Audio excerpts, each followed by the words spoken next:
नमस्कार। आइए बात करते हैं। हमारे सामने एक 51 वर्षीय व्यक्ति हैं और इनके हाथ के बारे में बताने वाला हूं। वर्तमान की जो जो स्थितियां हैं उन रेखाओं के बारे में बोलूँगा। साथ ही साथ इनके पूरे हाथ को पढ़ने के बाद में विभिन्न पर्वतों से और उंगलियों के फलों को मिलाकर जो इनके सवालों के जवाब बनते हैं उनको बताने वाला हूँ। यहाँ पर सबसे पहले बात करता हूँ इनकी कनिष्ठ उंगली के बारे में। प्रथम पर्व पूरी मजबूती के साथ, मानसिक स्थिति बहुत अच्छी है, व्यवहार सही है, अच्छी याददाश्त रखते हैं, सही समय पर अपने सभी कार्यों को पूरा करते हैं, डॉक्यूमेंट्स फाइलिंग ये सब इनकी मजबूत है।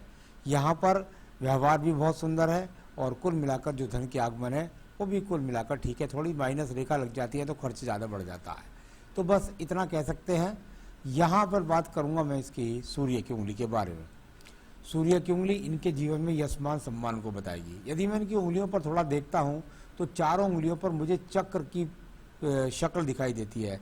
चक्र जब प्रथम पर्व पर होता है तो उसका मतलब होता है व्यक्ति के पास में ग्रहण शक्ति अच्छी है, किसी भी समय पर कोई भी मुसीबत आएगा उससे निपट लेगा। यहाँ कनिष्ठ उंगली पर था तो यानी कि धन की स्थितियाँ हो सकता है गिरावट में आ जाए लेकिन हिम्मत नहीं हारेगा। सूर्य पर है तो हिम्मत नहीं हारेगा। यहाँ पर इस उंगली का थोड़ा सा अलगाव है, परिवार से दूर रह करके, जन्म स्थान से दूर रह करके जॉब करता है, नौकरी करता है। साथ ही साथ यहाँ पर किसी प्रकार के सूर्य की उंगली में कोई बदनामी के योग नहीं दिखाई देते, कोई एक्सीडेंट के योग दिखाई नहीं पड़ते। तो ये अपने आप में सूर्य की उंगली का यहाँ पर सम्मान का सही सिग्नल दिखलाई दिखता है। अब बात करता हूँ मैं आपकी शनि की उंगली के बारे में। शनि की उंगली प्रथम पर्व मजबूत है, बहुत ज़्यादा रोगों का कोई अटैक नहीं है। सेकंड पर्वत पर माइनर रेखाएं हैं। जब माइनर रेखाएं आपके सेकंड पर्वत पर हो जाएं राहु रेखाओं के रूप में, तो व्यक्ति का जो धन है वो आने से पहले खर्च हो जाता है। बस इससे ज़्यादा कोई बुरी बात नहीं। बाकी पूरा आपके सवाल में जवाब दूंगा। तो यहाँ पर पैसा आ रहा है लेकिन उसके आने से पहले उसके ठिकाने लगने की स्थिति बनी हुई है। तो ये आर्थिक पर नीचे वाला भी इसी प्रकार से प्रभावित है। रोग के कोई बहुत बड़े संकेत नहीं है।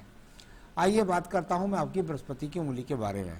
बृहस्पति की उंगली आपके जीवन के अंदर संतान सुख, आपके जीवन के अंदर पत्नी का सुख, आप बच्चों की जिम्मेदारी के प्रति चिंता रखते हैं। नीचे वाले पर्व पर बच्चों के प्रति चिंता लेकर के बहुत ज़्यादा मन के अंदर है। और सेकंड पर्वत पर भी ये माइनस रूपी रेखाएं, यानी ऐसा हो सकता है पत्नी कुछ बात ना सुनती हो, कभी आप पत्नी की ना सुनते हो, बस थोड़ा सा इस तरह का, इससे ज़्यादा कोई बुरी बात नहीं। अब बात करते हैं आपके बुध पर्वत के बारे में। बुध का पर्वत आपकी स्थायी रूप से धन के आगमन को बताने के लिए ज़्यादा जाना जाता है। यहाँ पर श्रवण शक्ति की बात है, श्रवण शक्ति अच्छी है, कान की शक्ति अच्छी है, भाषा शैली अच्छी है और स्थायी रेखाएं भी यहाँ पर हैं। यानी कि कुल मिलाकर के धन के आगमन के लिए स्थायी रूप से धन के निरंतर आगमन है, ये बताने वाली रेखाएं आपके पर्वत पर मौजूद है। पर्वत भी सम है तो ग्रहण शक्ति अच्छी है। अब बात करता हूं मैं इसके बाद सूर्य के पर्व के बारे में। सूर्य का पर्व यश के लिए, मान सम्मान के लिए, जॉब के अंदर ऊंची तरक्की की उन्नति के लिए, इसको यहाँ से दिखाई देता है ज़्यादा, वहाँ दिखाई नहीं दिया। कुल मिलाकर पर्वत देखिएगा, आप स्वयं देखेंगे तो दबा हुआ पर्वत है। ये दबा हुआ जो पर्वत है, ये व्यक्ति के जीवन के अंदर भाई मेहनत बहुत कर रहा हूँ, भाई मेहनत में मेरे कोई कमी नहीं है, लेकिन पर्वत जब दबा हुआ होता है तो मेहनत को देखने वाले व्यक्ति नहीं होते। जो कार्य क्षेत्र होता है उसमें सम्मान सिर्फ इतना ही होता है कि कार्य क्षेत्र भर के लोग जानते हैं। किसी भी प्रकार से राजनीतिक कार्यों में लाभ नहीं मिलेगा, किसी प्रकार की बहुत ज़्यादा ट्रैवलिंग दिखलाई नहीं पड़ती। अब बात करते हैं आपके पर्व की, जिसको बोलते हैं शनि का पर्व। शनि का पर्व भी कुछ दबी हुई स्थिति के अंदर है। हालांकि इसके ऊपर कुछ रेखाएं, यहाँ पर इनको मैं धूमिल रेखाओं के रूप में बोलता हूँ, बहुत अच्छी मजबूत रेखा नहीं बोलता। जब इस प्रकार की धूमिल रेखाएं होती हैं तो व्यक्ति परिश्रम कर रहा है और उसका धन जो है वो जुड़ नहीं पा रहा, इसलिए वो ज़्यादा चिंतित है धन की आवश्यकताओं को लेकर के। ये उंगली से भी दिखाई दिया और ये पर्वत पर भी बहाव रूपी पर्व यानी दबा हुआ, और कोई बहुत मजबूत भाग्य रूपी रेखाएं भी नहीं दिखाई देती। मैं बात करता हूँ इसके बाद बृहस्पति के पर्व के बारे में। बृहस्पति का पर्व और ईश्वर के प्रति आस्था, कुछ छोटा से यहाँ पर ऐसा लगेगा जैसे आपको एक मछली बनी हुई है,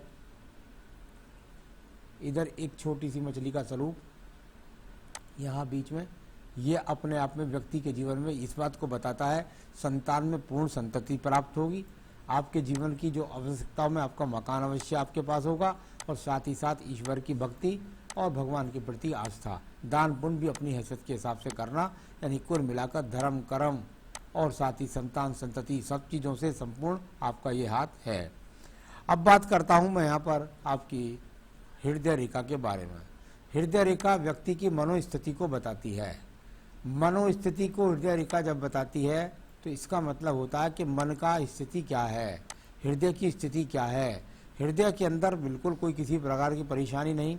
जहाँ तक सवाल है, बच्चों पर पूरा विश्वास है, पत्नी का स्वास्थ्य भी अभी ठीक है, आपका स्वास्थ्य भी यहाँ से ठीक सही रूप से लगता है।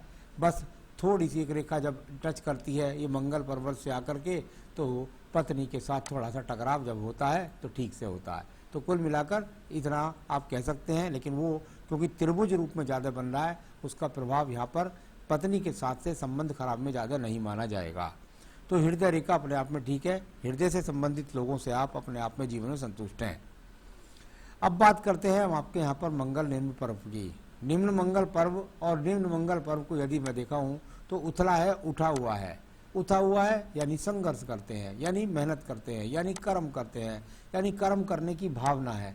तो कुल मिलाकर ये रेखा जाकर सूर्य पर्व तक बन जाए तो मंगल सूर्य का कंप्लीट आपस में मिलना ही नौकरी से संबंधित व्यक्तियों को लाभ दिलाता है।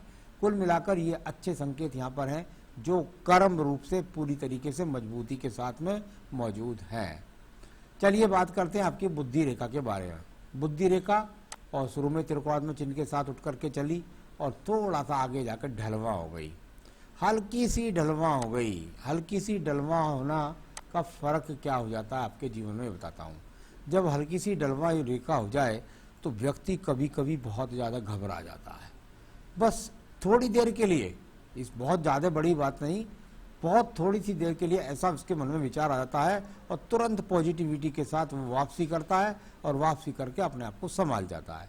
तो आप इस प्रकार की चिंताओं को दूर करेंगे किस प्रकार से, उपायों को मैं बता दूंगा आपको। द्वितीय मंगल पर्वत है, उससे पहले मैं आपको एक बड़े त्रिकोण के बारे में बताना जरूर चाहूँगा। ये आपकी बुद्धि पर बना हुआ बड़ा त्रिकोण किस काम का है, यदि आप इसको देखेंगे तो ये दो तरीके से आप इसको त्रिकोण नहीं कह सकते, क्योंकि एक तो भाग्य रेखा है, इसमें आपको ये त्रिकोण लगेगी, त्रिकोण दूसरा होता है। तो लेकिन आप पूछ सकते थे, इसलिए मैंने आपको बताया। एक रेखा जो गई है वो हृदय रेखा को काटती है, पत्नी के साथ टकराव हो जाता है कभी कभी बड़ा जबरदस्त। दूसरी रेखा जो गई है वो भाग्य रेखा गई है, यानी भाग्य रेखा का इन्वॉल्वमेंट 55 वर्ष तक। तो ये इस प्रकार से यहाँ आपको त्रिभुज जो है वो त्रिभुज का लाभ नहीं देगा, वो स्वतंत्र त्रिभुज ही लाभ देते हैं। तो यहाँ ये इस प्रकार का फल। और द्वितीय मंगल पर्वत जो झगड़ों के लिए, झंझटों के लिए, मुकदमों के लिए या किसी एक्सीडेंट के लिए जाना जाता है, वो द्वितीय मंगल पर्वत यहाँ पर अभी किसी भी प्रकार के दूषित चिन्हों को दिखलाई नहीं देता। आपका शुक्र का मानसिक पर्व यदि मैं देखता हूँ तो बहुत मजबूती के साथ में है, यानी कुल मिलाकर आपकी जो स्मरण शक्ति है वो मजबूत होती है और साथ ही साथ तर्क शक्ति मजबूत है। किसी भी प्रकार से किसी के चढ़ाए में आकर के आप काम नहीं करते हैं, ऐसी स्थिति वाले अंगूठे जहाँ जाने जाते हैं। अब बात करते हैं आपके चंद्र पर्वत के बारे में। चंद्र पर्वत व्यक्ति के जीवन के अंदर रोगों को बताएगा। मानसिक स्थिति किस प्रकार की है, बहुत सारी लहरदार छोटी छोटी रेखाएं हैं, बस कुछ नहीं, छोटा मोटा भाग जोड़ कर लेते हैं, छोटी मोटी चिंता कर लेते हैं, बहुत ज़्यादा दिमाग में योजना नहीं है। इस तरह का एक रेखा है जो बड़ी यहाँ जा रही है। तो यहाँ ये कह सकते हैं भाई मेरे दिमाग के अंदर है, शनि पर्वत को देख रही है। जिस पर्वत से जो रेखा जिस पर्वत को देखे उससे संबंधित चाहत रखती है, यानी कुल मिलाकर मन के अंदर है वही तरक्की करूं, उन्नति करूं, धन प्राप्त करूं, ऐसी रेखा छोटी मोटी नीचे भी लगी हुई है। यहाँ पर बात कर लेता हूँ साथ के साथ पहले केतु पर्वत के बारे में। केतु पर्वत काफ़ी यहाँ प्रभावित लगता है। जब यह केतु पर्वत इस प्रकार से एक्स जैसी रेखाओं से या दूसरी रेखाओं से प्रभावित हो तो व्यक्ति के जीवन के अंदर थोड़ा बहुत निरंतर रोग लगा रहता है, थोड़ा बहुत, कोई बहुत बड़ी रोग की बात नहीं कर रहा। और साथ ही साथ पूजा पाठ में मन नहीं लगता है, कुल मिलाकर के थोड़ा सा कर्ज में भी व्यक्ति आ सकता है। तो ये इस तरह का केतु प्रभावित करता है।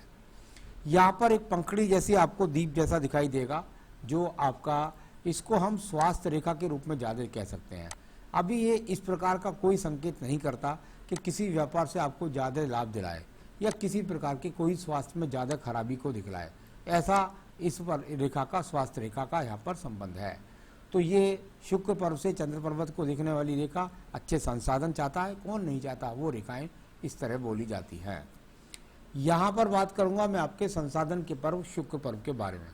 शुक्र पर्व संसाधनों का पर्व, और अच्छी तरीके से यदि देखें तो छोटा मोटे एक्स इसमें 2-3 लगे हुए हैं। जब ये छोटे मोटे एक्स लग जाते हैं तो व्यक्ति संसाधनों की पूर्ति कर रहा है, लेकिन वो धन एकत्रित नहीं कर पा रहा है, ऐसा इसको बोला जाता है। तो ये यहाँ पर सब हो गया, ये आपकी सारी रेखाओं के बारे में बताया। अब बताते हैं आपके आयु रेखा के बारे में। आयु रेखा, और आयु रेखा को यदि आप देखेंगे तो बहुत ही मजबूती के साथ जाकर शुक्र पर्व को पूरा घेर कर और अंदर शुक्र पर्व में प्रभावित हो गई, अंदर की तरफ भी चली गई है और मणिबंध तक भी। यानी कुल मिलाकर ये वो रेखा है जो बताती है कि आपके जीवन के अंदर आपको आयु लगभग 85 के आसपास प्राप्त होगी। तो अच्छी खासी आयु रेखा है, आयु रेखा से कोई प्रॉब्लम नहीं है। ये तो मैंने एक छोटी मोटी काफ़ी जो रेखाएं मुझे दिखलाई दी है उनके द्वारा मैंने आपके फलों को बोला, लेकिन जब सवाल में जाते हैं तो बहुत सारे पर्वतों, उंगलियों और साथ ही साथ अंगुष्ठ और बहुत ही सारे दीप, अशुभ चिन्ह जो भी होते हैं उनके बारे में बोल करके जब आपको पूरे सवाल का जवाब मिलता है। How is my financial position, आपने पूछा मेरे जीवन में फाइनेंशियल पोजीशन कैसी रहेगी। देखिए, जब मैं आपके फाइनेंशियल पोजीशन पहुंचता हूँ तो 51वें वर्ष पे पीछे मुझे छोटे छोटे चतुर्भुज नजर आए, कुछ यहाँ हल्के से दीप इधर से जाकर के रेखा बनाने का पंखड़ी जैसा प्रयास करती है। तो ये सब जो चिन्ह है इसको मैं बोलता हूँ चतुर्भुज को पूरी तरीके से स्पष्ट नहीं रहने दिया। ऐसा हो सकता है व्यक्ति ने कोई कर्ज लिया हो मकान बनाने के लिए, व्यक्ति ने कोई कर्ज लिया हो किसी निर्माण चीज के लिए, व्यक्ति ने कोई कर्ज लिया हो गाड़ी के लिए, किसी ना किसी तरीके से ये प्रभावित हुआ है। इसमें एक राहु रेखा भी डली हुई है। यानी कि इसका सीधा सवाल का जवाब मैं बताता हूं आपको कि मेहनत से पैसा कमा रहे हैं, परंतु आ रहा है पैसा, परंतु खर्च भी उसी स्पीड से हो रहा है। तो यहाँ खर्च की स्थिति ने परेशान कर रखा है, धन के आगमन तो निरंतर आ रहे हैं, ऐसा आप इनको बोल सकते हैं। तो भाग्य रूप ने इस तरह भाग्य रूपी रेखा यहाँ जाकर के इस आयु पर ऐसी बनी है, इसका मैंने आपको ये फल बोला है। तो फाइनेंशियल पोजीशन में ये भाग्य रूपी रेखा ये फल कहती है। हेल्थ के बारे में मैंने कहा था कि आपका केतु भी प्रभावित कर रहा था काफ़ी, वो ऐसी पोजीशन थी जो हृदय रेखा में दिखाई नहीं दी, आयु रेखा में दिखाई नहीं दी। यानी कि ठीक है, थोड़े बहुत रोग लगे रहते हैं, कोई विशेष बात नहीं है। आपने कहा मैं सर्विस करता हूं और मेरे प्रमोशन की स्थिति कब है। हाँ, मैं बिल्कुल कह सकता हूं कि ये जो राहु रूपी रेखाएं कट गई हैं, इनमें लगभग आपके जीवन का जो 53वां वर्ष होगा उसमें आपको प्रमोशन की प्राप्ति भी हो जाएगी। आपने कहा मैं अपनी जिम्मेदारियों को पूरी कर पाऊंगा क्या, तो ये 52 से 53वें वर्ष में आपको प्रमोशन की है, 53 नहीं 52 से 53वें वर्ष में। और साथ ही साथ आप पूछ रहे हैं क्या मैं अपने जीवन की जिम्मेदारियों को पूरा कर पाऊंगा। बृहस्पति पर्व इन्वॉल्वमेंट अच्छा है, शुक्र पर्वत पर चिंता वाली रेखा है, चिंता सबको होती है, कोई बड़ी बात नहीं है। बिल्कुल जिम्मेदारी पूरी करवाएंगे और पूरी आयु को अच्छी तरीके से जी पाएंगे, निश्चित विश्वास रखिएगा। कुछ उपाय बताऊंगा, जरूर करिएगा, उससे आपकी बहुत ज़्यादा आपको सफलता मिलेगी, तरक्की मिलेगी। आपने कहा किस टाइप का मैं बिजनेस करूं, तो देखिए मैं जो देख रहा था वो चंद्र पर्वत पर कुछ बनता हुआ चक्र सा प्रतीत हुआ मुझे थोड़ा सा। शुक्र पर्वत के इन्वॉल्वमेंट में भी काफ़ी उठाव तो अच्छा है, भले ही वहाँ इस समय जो आपको सीधा नहीं मिल रही हैं। अगर अपने जीवन में आपको व्यापार करें तो जो किस तरह का व्यापार होता है मैं आपको बोल रहा हूँ। आप ज्वेलरी का कर सकते हैं, आप आर्टिफिशियल ज्वेलरी का कर सकते हैं, आप गारमेंट्स, लेडीज़ गारमेंट्स का काम कर सकते हैं, आप ब्यूटी प्रोडक्ट कर सकते हैं, आप आर्ट के क्षेत्र से काम कर सकते हैं, कला के क्षेत्र से काम कर सकते हैं, और इन प्रोडक्ट का ऑनलाइन सप्लाई करेंगे तो और ज़्यादा आपको लाभ मिलेगा। तो कुल मिलाकर ये आपके मेरी हिसाब से ये काम बनते हैं। बाकी आपने पूछा है कि जो जो चीज़ दिखाई दी मैंने सब बताई हैं। आपके हाथ के अंदर किस किस रेखा का किस किस प्रकार से फल है ये मैंने आपको यहाँ पर आपको सभी रेखाओं के बारे में आपको मैंने बताया है। तो आप क्या पूजा करें, क्या रत्न पहने, ये मैं आपको बता देता हूँ। देखिए सबसे पहले मैं कहूँगा मुझे यहाँ आपके शुक्र को अच्छा करना, आपके धन की कारक शक्ति को मजबूत करना है। यदि कोई माता रानी से संबंधित कोई संकल्प किया हो तो उसे पूरा करें, सबसे पहली बात। दूसरा, एक फायर उपल इस उंगली में अवश्य पहनिएगा, इस उंगली के अंदर एक फायर उपल जल्दी से जल्दी पहनिएगा। आपको मिल जाए तो ठीक है, नहीं मिले तो मुझे संपर्क करिए, मैं ऑनलाइन दिखाकर आपके स्थान तक पहुंचा सकता हूं। फायर ओपल पहनेंगे, बहुत ज़्यादा आपके पास धन की स्थिति मजबूत बनेगी, संकल्प पूरे होते चले जाएंगे। बस इसके साथ में एक मंत्र कहूँगा, निर्वाण मंत्र।